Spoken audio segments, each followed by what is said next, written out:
because it seems like so much further away, I guess.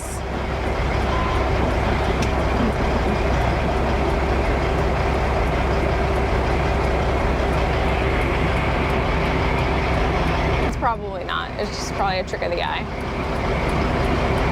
Okay, so to get ahead of some of the questions people are going to throw out here, like, why do you do this truck and pup?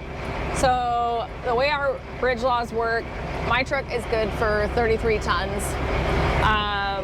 A solo, which is just my truck, or like what most of the country calls a tri-axle, we call it a 4-axle.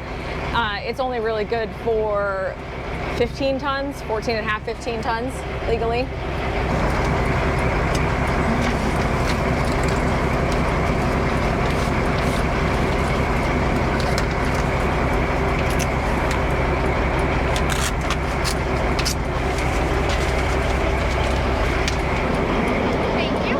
And then one of those super solos that has 7 axles with the axle that comes down from the back, that is good for about 25 tons, depending on the configuration and whether it's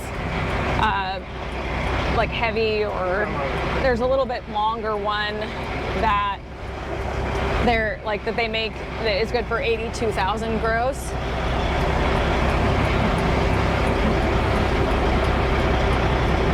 Smack the paver.